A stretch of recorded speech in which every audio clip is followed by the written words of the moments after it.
नमस्कार, India news Haryana पर आप देख रहे हैं न्यूज रूम लाइव और मैं हूं आपके साथ आयुष शतरांश। चलिए न्यूज रूम लाइव की शुरुआत इस वक्त की बड़ी और अहम खबर के साथ करते हैं। तो बड़ी जानकारी आप तक पहुंचा रहे हैं। अंबाला से बड़ी जानकारी है, हथियार तस्करों पर पुलिस ने शिकंजा कसा है। ये बड़ी खबर आप तक पहुंचा रहे हैं अंबाला से। ये बड़ी जानकारी, जहां हथियार तस्करों पर पुलिस ने शिकंजा कसा है। ये बड़ी खबर है अंबाला से। 5 आरोपी इस सिलसिले में गिरफ्तार किए गए हैं। आरोपियों में लॉरेंस बिश्नोई गैंग से जुड़े होने का शक भी जताया गया है। तो ये वो आरोपी हैं जो कि लॉरेंस बिश्नोई गैंग से जुड़े हो सकते हैं, इसका शक भी पुलिस को है। इसके अलावा एक युवक की हत्या की फिराक में ये आरोपी थे, एएसपी की तरफ से ये बताया गया है। आरोपियों के पास से पिस्टल और बाइक भी बरामद हुई हैं। तो बड़ी जानकारी है, अंबाला में बड़ी कार्रवाई की गई है पुलिस के द्वारा, जहां पर हथियार तस्करों पर पुलिस ने यह शिकंजा कसा है। और इस सिलसिले में आपको बता दें कि 5 आरोपी गिरफ्तार किए गए हैं। आरोपियों पर लॉरेंस बिश्नोई गैंग के साथ जुड़ा होने का शक भी जताया गया है। तो अंबाला से बड़ी जानकारी है, हथियार तस्करों पर पुलिस ने यह शिकंजा कसा है। 5 आरोपी इस सिलसिले में गिरफ्तार किए गए हैं। ये सभी लॉरेंस बिश्नोई गैंग से जुड़े हो सकते हैं, इसका शक पुलिस ने जताया है। एक युवक की हत्या के फिराक में ये आरोपी बताए जा रहे हैं। एएसपी की तरफ से इस बात का खुलासा किया गया है और आरोपियों के पास से पिस्टल और बाइक को भी बरामद किया गया है। तो बड़ी जानकारी है, समय की ये बड़ी खबर आप तक पहुंचा रहे हैं अंबाला से। ये बड़ी जानकारी, जहां पर हथियार तस्करों पर पुलिस ने शिकंजा कसा है।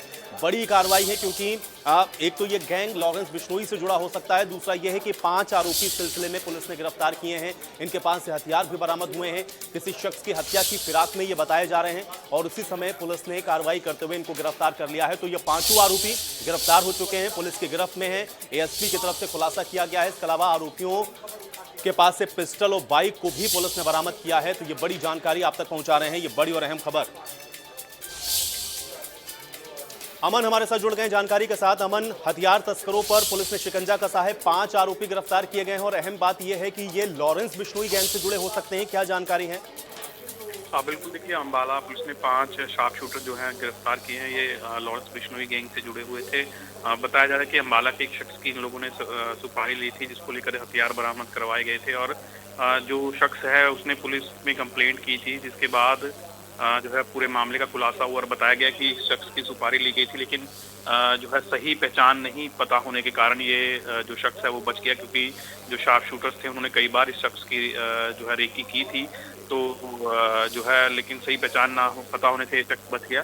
तो पुलिस ने जो है 2 शार्प शूटरों को गिरफ्तार किया था, जिसके बाद जो लोग हथियार सप्लाई करने वाले थे उन्हें भी पकड़ा गया है। पुलिस का कहना है कि उन लोगों तक भी पहुंचा जाएगा जो जहां से ये लोग हथियार लेकर आ रहे हैं, और जो और भी इस मामले में इन्वॉल्वमेंट रहेगी उनको भी गिरफ्तार करने का काम किया जाएगा। इनसे एक देसी पिस्टल, एक बाइक और कार भी बरामद की गई है, जिससे जो है इन लोगों ने रेकी की थी। तो 5 लोगों को गिरफ्तार करने की पुष्टि अम्बाला पुलिस के द्वारा जो है की गई है। जी है। चलिए अमन, बहुत शुक्रिया इस बातचीत और जानकारी के लिए। तो आपको बता दें कि 5 आरोपी जो कि हथियार तस्करी में गिरफ्तार किए गए हैं और अब इनसे लॉरेंस बिश्नोई गैंग के जुड़े होने के भी जो तमाम अहम सुराग हैं उस पर भी पुलिस आगे काम कर रही है। और अगली खबर का रुख कर लेते हैं। गुरुग्राम से बड़ी जानकारी है। आपको बता दें कि मुख्यमंत्री मनोहर लाल गुरुग्राम पहुंचे हैं। ये बड़ी खबर आप तक हम पहुंचा रहे हैं। मुख्यमंत्री मनोहर लाल गुरुग्राम पहुंच चुके हैं, जहां पे वक्फ बोर्ड के कार्यक्रम में शिरकत करने के लिए मुख्यमंत्री पहुंचे हैं। तो ये बड़ी जानकारी है। गुरुग्राम यूनिवर्सिटी मुख्यमंत्री मनोहर लाल पहुंचे हैं और यहाँ पर वक्फ बोर्ड के कार्यक्रम में मुख्यमंत्री शिरकत कर रहे हैं। इसके अलावा सीएम ने यहाँ पर एनिमेशन एंड मल्टीमीडिया लैब का उद्घाटन भी किया है। तो गुरुग्राम यूनिवर्सिटी में वक्फ बोर्ड ने समारोह का आयोजन किया है, जिसमें मुख्यमंत्री मनोहर लाल ने शिरकत की है। इस दौरान मुख्यमंत्री मनोहर लाल ने गुरुग्राम यूनिवर्सिटी में एनिमेशन एंड मल्टीमीडिया लैब का उद्घाटन भी किया है। तो बड़ी जानकारी है, वक्फ बोर्ड के कार्यक्रम में मुख्यमंत्री पहुंचे हैं। गुरुग्राम यूनिवर्सिटी कार्यक्रम में मुख्यमंत्री ने शिरकत भी की है। और इसके अलावा यहाँ पर आपको ये भी बता दें कि एनिमेशन एंड मल्टीमीडिया लैब है, जिसका उद्घाटन भी मुख्यमंत्री के द्वारा किया गया है। तो कार्यक्रम की तस्वीरें आपको हम दिखा रहे हैं। देखिए, मुख्यमंत्री पहुंचे थे, उस वक्त की तस्वीरें हैं।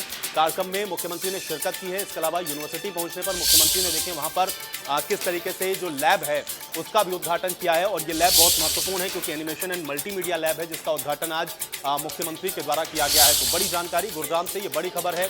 गुरुग्राम यूनिवर्सिटी पहुंच चुके हैं मुख्यमंत्री मनोहर लाल। कार्यक्रम में मुख्यमंत्री ने शिरकत की है। इसके अलावा यहाँ पर एनिमेशन एंड मल्टीमीडिया लैब है, जिसका उद्घाटन मुख्यमंत्री के द्वारा किया गया है। तो बड़ी जानकारी है, गुरुग्राम पहुंचे हैं मुख्यमंत्री मनोहर लाल।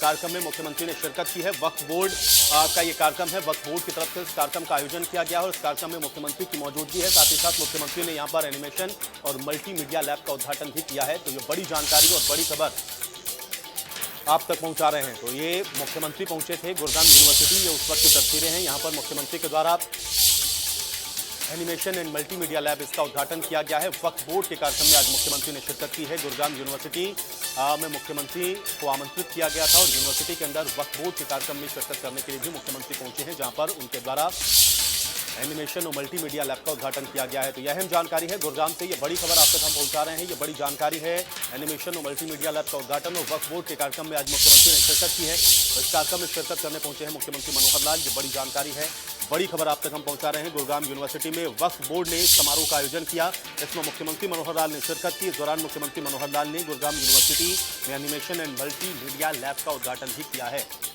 तो बड़ी जानकारी है, बड़ी खबर है। आज इस कार्यक्रम में मुख्यमंत्री की मौजूदगी रही है, जहां पर सीएम ने एनिमेशन और मल्टीमीडिया लैब का उद्घाटन किया है। ये कार्यक्रम की तस्वीर हम आपको दिखा रहे हैं। वक्फ बोर्ड का कार्यक्रम जो कि यूनिवर्सिटी में आयोजित किया गया था, और इस वक्फ बोर्ड के कार्यक्रम में मुख्यमंत्री पहुंचे हैं, जहां पर आज उनकी ये मौजूदगी देखने को मिली है। और यहाँ पर एनिमेशन और मल्टीमीडिया लैब का उद्घाटन भी मुख्यमंत्री के द्वारा किया गया है।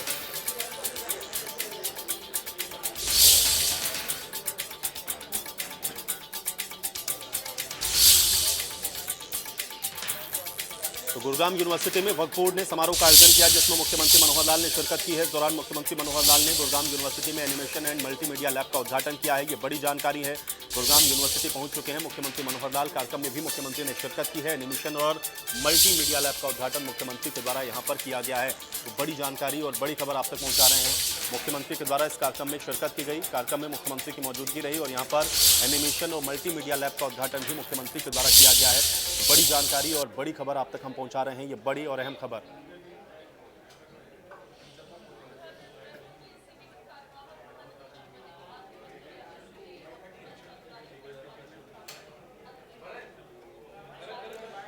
तो दो तस्वीरें आपको दिखा देते हैं इसी कार्यक्रम से जुड़ी हुई। देखिए, जब सीएम पहुंचे थे तो सीएम का किस तरीके से स्वागत किया गया, सम्मान किया गया, ये वो तस्वीरें हैं। और दूसरा जो तस्वीर आप देख पा रहे हैं, ये लैब के उद्घाटन की तस्वीरें हैं, जहां पर मुख्यमंत्री के द्वारा ये लैब का उद्घाटन किया गया है।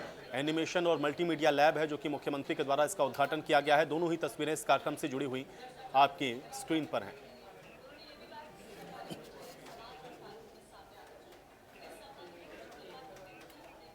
और चलिए इसी के साथ अगली खबर का रुख कर लेते हैं। आपको बता दें कि आज भारत जोड़ो यात्रा एक बार फिर से गुरुग्राम के अंदर प्रवेश करने वाली है। तो भारत जोड़ो यात्रा का यह दूसरा फेज है जो कि गुरुग्राम के अंदर होगा।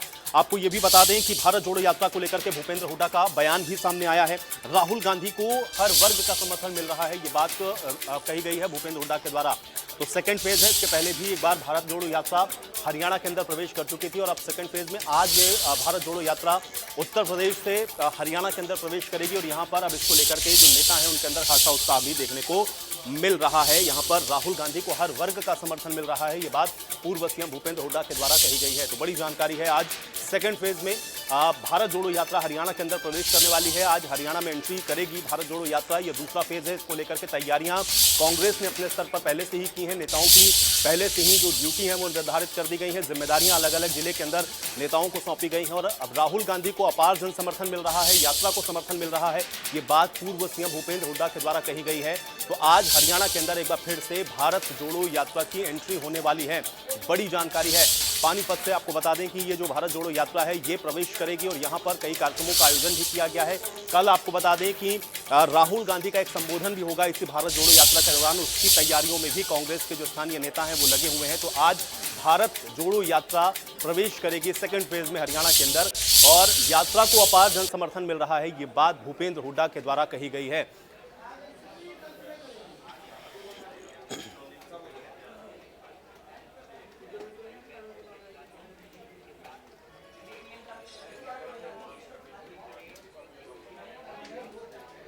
तो राहुल गांधी को भारत जोड़ो यात्रा आज उत्तर प्रदेश से हरियाणा में दूसरी बार प्रवेश करेगी। इसको लेकर के हरियाणा के कांग्रेस नेताओं में जोश है। राहुल गांधी कल पानीपत में एक रैली को संबोधित करने वाले हैं। इसको लेकर के भूपेंद्र सिंह हुड्डा सोनीपत के गन्नौर पहुंचे हैं, जहां पर हुड्डा ने भारत जोड़ो यात्रा को लेकर के जनसंपर्क अभियान भी चलाया है। इस दौरान उन्होंने ये भी कहा है कि कांग्रेस की भारत जोड़ो यात्रा को लगातार रिकॉर्ड तोड़ समर्थन मिल रहा है। राहुल गांधी को हर वर्ग का समर्थन है। गन्नौर में कुमारी सैलजा ने भारत जोड़ो यात्रा में शामिल होने वाले काफिले को हरी झंडी दिखा करके रवाना भी किया है।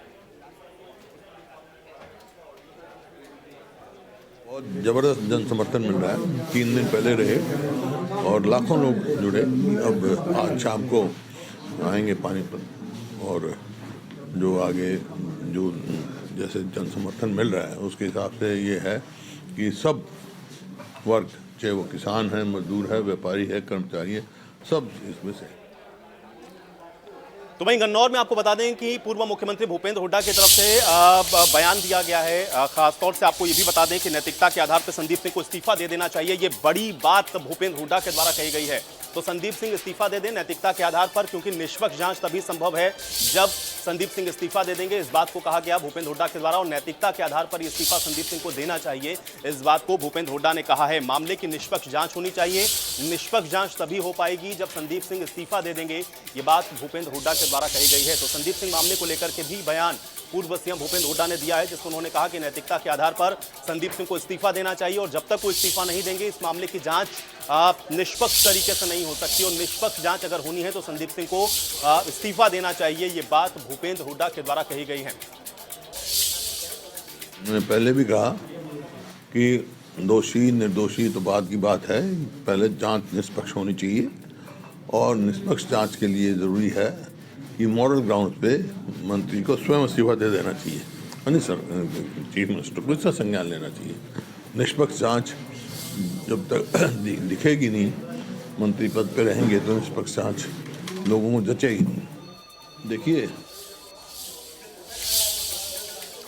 तो वहीं आपको बता दें कि चरखी दादरी में भी खाप पंचायत का आयोजन किया गया है, जिसमें संदीप सिंह के ऊपर लगे हुए आरोपों को लेकर के फोगाट खाप 19 की तरफ से ये पंचायत का आयोजन किया गया, जिसमें ये कहा गया कि संदीप सिंह को इस्तीफा देना चाहिए, उनको मंत्री पद से बर्खास्त कर देना चाहिए। खाप नेताओं ने यह भी कहा कि महिला कोच को न्याय दिलाना उनकी प्राथमिकता में शामिल है, और अगर सोमवार तक इस पर फैसला नहीं होता है तो फिर आंदोलन की चेतावनी भी फोगाट खाप के द्वारा दी गई है।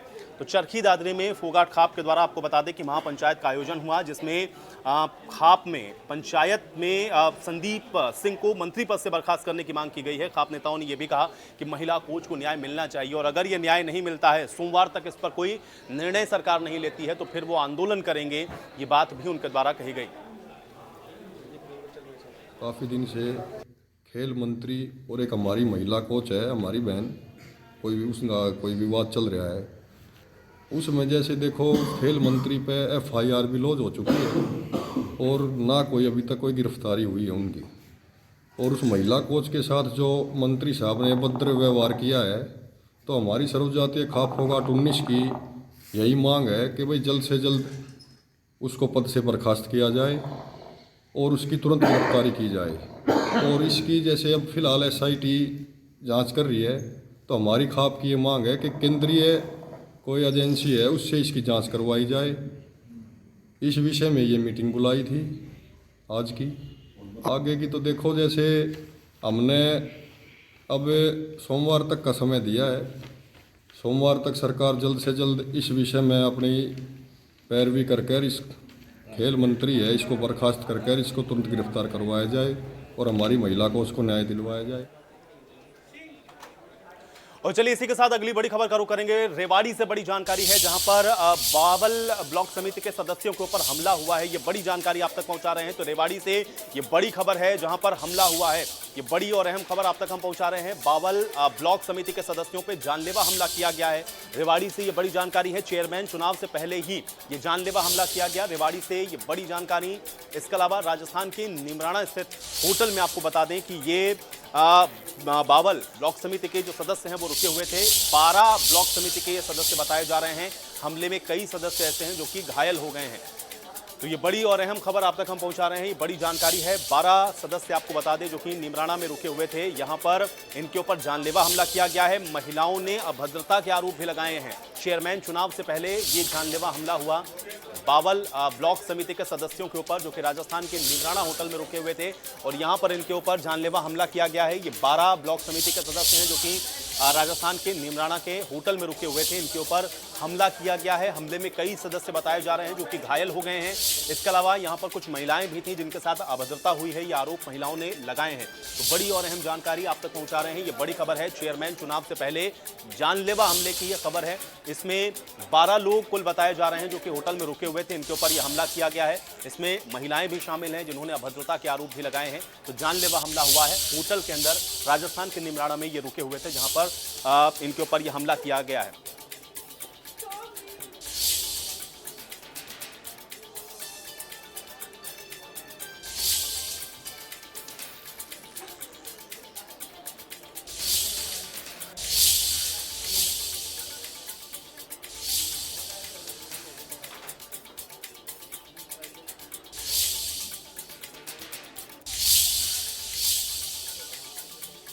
वहीं आपको बता दें कि प्रदेश के अंदर गन्ना किसानों का विरोध प्रदर्शन लगातार जारी है। गन्ना समर्थन मूल्य बढ़ाए जाने को लेकर के प्रदेश के अंदर किसान लगातार विरोध प्रदर्शन कर रहे हैं। अब विरोध प्रदर्शन की कुछ तस्वीरें आपको सबसे पहले दिखाते हैं। अलग अलग जगहों पर आपको बता दें कि ये विरोध प्रदर्शन देखने को मिला है, जहां पर सहकारी चीनी मिलों पर किसानों ने विरोध किया है। गन्ने का भाव 450 रुपए प्रति क्विंटल करने की मांग हो रही है। इसके अलावा गन्ना मिलों में गन्ने की सप्लाई 2 घंटे के लिए आज इन किसानों के द्वारा बंद रखी गई है। किसानों ने सरकार से 9 जनवरी तक इस पर निर्णय लेने को कहा है। अल्टीमेटम है 9 जनवरी तक का, और मांग नहीं माने जाने पर 10 जनवरी को करनाल में एक महापंचायत करने का ऐलान भी किसानों ने किया है। इसके साथ ही जीटी रोड को जाम करने और शुगर मिलों पे ताला लगाने की चेतावनी भी किसानों ने दे दी है। किसानों के विरोध प्रदर्शन की 3 तस्वीरें आपको अलग अलग जगहों की दिखाते हैं। ये यमुनानगर, सोनीपत और करनाल की तस्वीरें हैं, जहां पर आप देखिए किस तरीके से किसानों ने यह विरोध प्रदर्शन आज देखने को मिला है। ऐसे में किसानों की तरफ से आज क्या कुछ कहा गया इस विरोध प्रदर्शन के दौरान, हमारे सहयोगी ने इसका जायजा लिया है। आइए आपको दिखाते हैं। हम इस समय करनाल की सहकारी शुगर मिल में मौजूद है और यहाँ पर किसानों के द्वारा विरोध प्रदर्शन किया जा रहा है। लगातार कई महीनों से किसान जो है गन्ने के दाम बढ़ाए जाने की मांग कर रहे थे। आज जो है सांकेतिक रूप से 2 घंटे के लिए यहाँ जो है गन्ने के तोल का कार्य बंद रखा गया था। आप देख सकते हैं कि कितनी लंबी जो है ट्राली जो है गन्ने की ट्राली यहाँ आई थी, उनकी कतारें यहाँ पर लगी हैं। कुछ किसान यहाँ पर मौजूद हैं, उनसे जानेंगे कि क्या कुछ विरोध है और अभी तक जिस तरह से उन्होंने आंदोलन चलाया है क्या कुछ सफलता उनको मिलती हुई दिखाई दे रही है। पहले तो जानना चाहेंगे कि मांगे क्या हैं आप लोगों की। हमारा तो जी मेन मुद्दा यही है कि भाई गन्ने का भाव बढ़ाया जाए। जैसे मोदी जी कहते थे कि भाई हम दुगनी आमदनी करेंगे, तो हमें तो यहाँ सिंगल भी नहीं मिल रही है, जो हमारी लागत है वो भी नहीं मिल रही है। अब देख रहे हैं पिछले महंगाई की दर देख लो, 8 साल में खट्टर सरकार ने 2% के भाव बढ़ाए हैं, हर साल 2% के हिसाब से, और महंगाई बढ़ रही है। जैसे कट्टे की खाद के हो गए, कीटनाशक हो गए, वो 6 से 20% बढ़ रही है, तो हमें तो अपना लागत भी नहीं मिल रही है। तो पहले पूरे देश में गन्ने का भाव हरियाणा में सबसे ज्यादा था। अब बीते कई वर्षों की बात की जाए तो क्या कुछ बढ़ोतरी हुई है और लागत में क्या फर्क आया है? लागत में तो कई गुना लागत बढ़ गई। डीएपी का कट्टा लगा हुआ आप 435 रुपए का आता था, अब 1350 का आता है, जो मिलता भी नहीं। और आप हमारे 8 साल में हमारे भाव बढ़े हैं 52 रुपए, केवल 52 रुपए प्रति क्विंटल 8 साल में। और महंगाई कितनी बढ़ गई, कीटनाशक की लगा लो, पहले बीमारी भी कम आती थी, इन्होंने अब ऐसी ऐसी वैरायटी निकाल दी जिसमें पहले 3 स्प्रे होते थे, अब 8 स्प्रे होते हैं। लागत बढ़ी है बढ़ी है। तो जिस तरह से आज का प्रोटेस्ट चला 2 घंटे के लिए सांकेतिक था, सरकार से कोई बातचीत या किसी तरह का आश्वासन मिला है? नहीं, अभी तक तो सरकार के कानों तक जू ही नहीं रेंग रही। आपको बताना चाहेंगे, जो गन्ने से रस निकलने के बाद जो वेस्टेज बचता है इसको खोई बोलते हैं, उसका भाव भी 400 रुपये प्रति क्विंटल है और सूखी लकड़ी का 700 रुपये क्विंटल है। लेकिन जिस गन्ने में रस है, जिससे चीनी बनती है, कई प्रोडक्ट उसमें से निकलते हैं, उसको 362 रुपये में लूटा जा रहा है। ये वही हरियाणा है जिस हरियाणा में पूरे देश में सबसे ज्यादा गन्ने का रेट था। पिछले 2 महीने से किसान मजबूर हो चुका है और अब सरकार से टकराव की स्थिति बनती जा रही है। सरकार को 9 तारीख तक का अल्टीमेटम दिया गया है संगठन की तरफ से, और 10 तारीख को करनाल की नई अनाज मंडी में पूरे प्रदेश व्यापी महापंचायत है और उसमें सरकार से आर पार की लड़ाई का ऐलान होगा। तो जिस तरह सरकार की तरफ से कहा जा रहा है कि शुगर मिल जो है घाटे में है और यदि कीमतें बढ़ती हैं तो ये घाटा और ज्यादा बढ़ेगा। हम वो पूछना चाहते हैं, घाटा कहाँ से हुआ?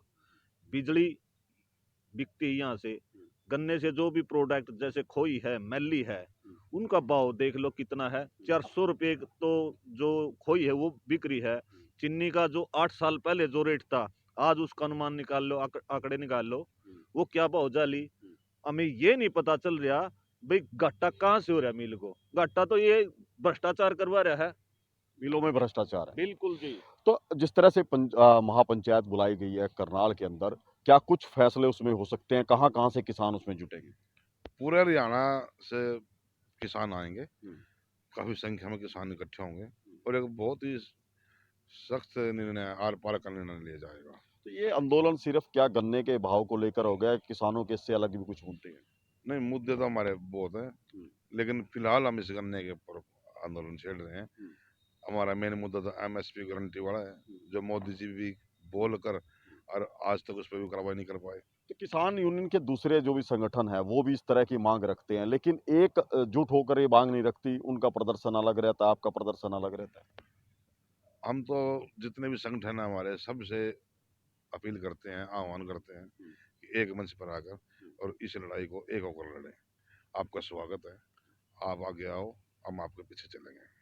तो बिल्कुल देखिए 10 तारीख के लिए ये अल्टीमेटम जारी किया गया है किसान संगठनों की तरफ से कि यदि गन्ने के दाम नहीं बढ़ाए गए तो सरकार से आर पार की लड़ाई जो है वो शुरू कर दी जाएगी। हालांकि कई तर्क जो है किसानों की तरफ से दिए गए हैं कि गन्ने के भाव क्यों बढ़ने चाहिए, क्योंकि उनकी लागत जो है वो कहीं ज़्यादा बढ़ी है। तो ऐसे में गन्ने का जो भाव है वो करीब 450 रुपये प्रति क्विंटल किए जाने की मांग है। करनाल से महेंद्र सिंह, इंडिया न्यूज़ हरियाणा। और चलिए इसी के साथ न्यूज रूम लाइव में मेरे साथ फिलहाल इतना ही, लेकिन आप बने रहिए इंडिया न्यूज हरियाणा के साथ। नमस्कार।